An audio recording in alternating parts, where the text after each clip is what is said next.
প্রিয় বন্ধুরা, তোমাদের সকলকে স্বাগত জানাই অপূর্ব মানব হোম টিউটর ইউটিউব চ্যানেলে। আজ আমি তোমাদের সঙ্গে তোমরা যারা পঞ্চম শ্রেণীতে পড়ো তোমাদের পঞ্চম শ্রেণীর দ্বিতীয় ক্লাস নিয়ে এলাম।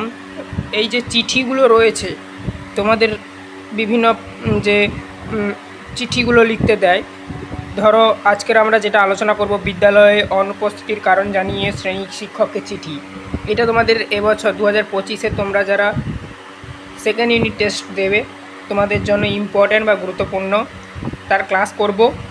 এবং তোমরা এটা তোমাদের রায়মার্টিন প্রশ্নবিচিত্রা যে রয়েছে ওখানেও পেয়ে যাবে। তো আমরা করিয়ে দেব বলেছিলাম, ক্লাস করানো আরম্ভ হয়েছে। এর আগে আমরা একটা রচনা অলরেডি আলোচনা করে দিয়েছি, ঠিক আছে? তো সেটা ক্লাস 1 ছিল, এটা ক্লাস 2, ঠিক আছে? তো এখানে সবই লেখা থাকবে। ক্লাস 1-এর লিঙ্ক এই ভিডিও ডেসক্রিপশানে দেওয়া রয়েছে, অবশ্যই চেক আউট করবে।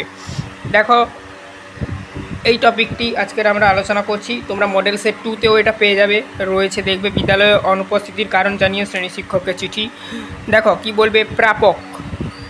এখানে আমি তোমাদের জাস্ট উদাহরণ দেওয়ার জন্য এইটা লিখেছি, তোমরা লিখবে না। প্রাপকটা একটা কারা প্রাপক, দেখো মানে এইটা তোমরা লিখবে না। প্রাপক মানে কি, যে প্রেরণ করছে সেটা, এটা জাস্ট বোঝানোর জন্য দিয়েছি পয়েন্টটা। শ্রদ্ধেয় শ্রেণী শিক্ষক শিক্ষিকা, এবারে তোমার বিদ্যালয়ের নাম দেবে, বিদ্যালয়ের ঠিকানা দেবে, ঠিক আছে? বিষয় দেবে বিদ্যালয়ের অনুপস্থিতির কারণ জানানো, ঠিক আছে? শ্রদ্ধেয় স্যার অথবা ম্যাডাম, অর্থাৎ তুমি যে প্রধান শিক্ষক কিংবা প্রধান শিক্ষিকাকে লিখছ তার নামটা কোথায় লিখবে, এইখানটায় লিখবে। শ্রদ্ধেয় প্রধান শিক্ষক বা প্রধান শিক্ষিকা উমুক, অর্থাৎ তার নামটা, ঠিক আছে? ধরো শ্রদ্ধেয় প্রধান শিক্ষক রাম সেন, আমি জাস্ট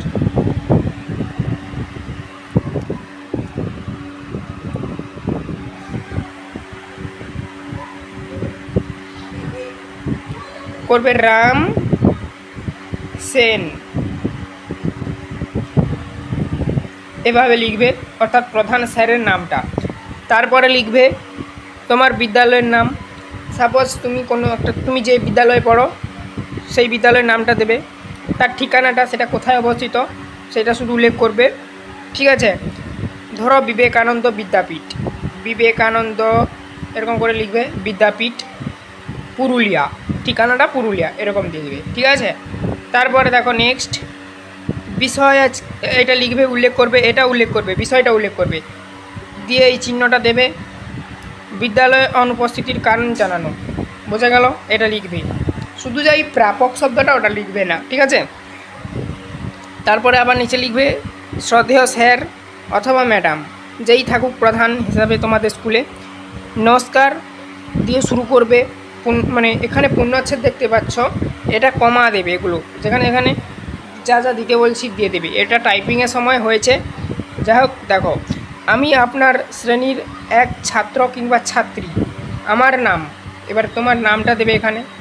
ধরো আমার নাম ভীম সেন, পূর্ণচ্ছেদ দেবে এইখানটায়। এবারে তোমার শ্রেণীর এবং রোল নাম্বার উল্লেখ করবে। শ্রেণী ধরো পঞ্চম, তোমরা যেহেতু পঞ্চম শ্রেণীতে পড়ো, পঞ্চম লিখবে। কোথায় লিখবে ওটা দেখিয়ে দিচ্ছি, এই যে এইখানটায়। রোল নাম্বার দেবে ধরো 18, সেকশন যদি থাকে SCC লিখে, A কিংবা যার B সে B দিয়ে দিবে, ঠিক আছে? দিলে পূর্ণচ্ছেদ দিয়ে দিবে। নিচে এবারে একটু লাইন ছেড়ে লিখো, আমি আপনাকে জানাতে চাই যে, কমা দিয়ে লিখবে আমি গত, তারপরে দেখো তারিখটা উল্লেখ করবে, কবে থেকে তুমি স্কুলে যাওনি। এইখানটায় ধরো 18/04/2025 তারিখ থেকেই, এখানে দেখো তারিখ, এই যে তারিখ এটা লিখবে পুরোটা। তারপরে এই যে থেকেই মানে ছয়কার কয়কার দেবে, তারপর আবার তারিখ, যতদিন থেকে যতদিন যাওনি।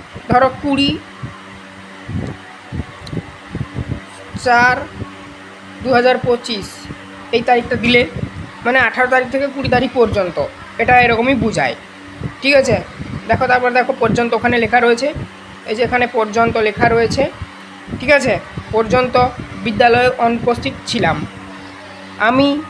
এবারে দেখো কী কারণে যাওনি, জ্বর, ঠান্ডা, অসুস্থতার কারণে। এখানে তুমি যে কারণে যাওনি সেই কারণটা উল্লেখ করবে। স্কুলে যেতে পারিনি, পূর্ণচ্ছেদ দেবে।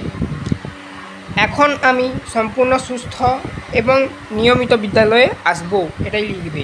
আর একটা কথা, এখানে এই যে কারণটা, এখানটায় কেউ যদি না কোনো কারণ দিতে চাও, অর্থাৎ কী কারণে যাওনি, বলতে পারো এখানে ব্যক্তিগত কারণ, এই শব্দটা উল্লেখ করতে পারো। আমি ব্যক্তিগত কারণে এভাবে উল্লেখ করতে পারো। যদি না কেউ বলতে চাও যে আমার জ্বর হয়েছে, কি কেউ বলতে চাও যে আমার ঠান্ডা লেগেছে, এটা যদি না বলতে চাও তখন তুমি ব্যক্তিগত কারণ এই শব্দটা এইখানটায় উল্লেখ করবে। ব্যক্তিগত কারণে স্কুলে আসতে পারিনি। তারপরে লিখবে পূর্ণচ্ছেদ দিয়ে, এখন আমি সম্পূর্ণ সুস্থ এবং নিয়মিত বিদ্যালয়ে আসব। তারপরে এইখানটা দেখো, আমার অনুপস্থিতির জন্য দয়া করে আমাকে ক্ষমা করবেন এবং আমার পঠিত পাঠগুলি বুঝতে সহায়তা করবেন। পঠিত পাঠগুলি মানে যেগুলো পড়া বাকি থেকে গেছে, ঠিক আছে, সেগুলো বুঝতে সাহায্য করবেন। এটা লিখতে পারো। আবার চাইলে এই অবধিও লিখতে পারো, আসবো অবধিও লিখতে পারো, এই অবধি, ঠিক আছে।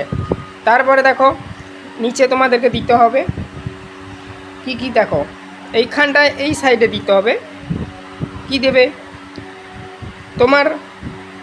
তোমরা যেটা লিখবে আপনার শ্রদ্ধাবান, ঠিক আছে। আপনার শ্রদ্ধাবান মানে স্যার কিংবা টিচার্সকে তুমি শ্রদ্ধা জানাচ্ছ।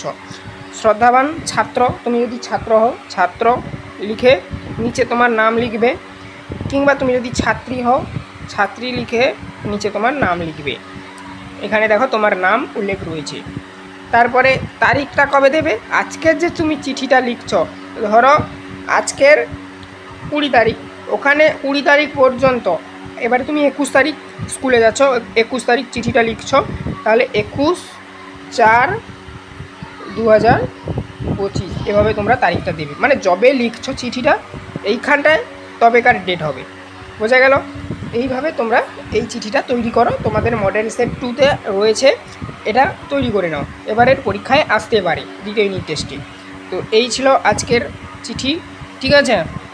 তোমরা যদি এটা চাও, আমাদের হোয়াটসঅ্যাপ চ্যানেল রয়েছে তোমাদের 5ম শ্রেণীর, ওখানে জয়েন হয়ে যাও, ওখানে দেয়া রয়েছে এটা কপিটা, ঠিক আছে। চ্যানেলে নতুন থাকলে সাবস্ক্রাইব করবে। তোমরা এখন ছোট, তোমাদের জন্য বেল আইকন ওপেনের অপশানটি নেই, তোমরা শুধু সাবস্ক্রাইব করে রাখো।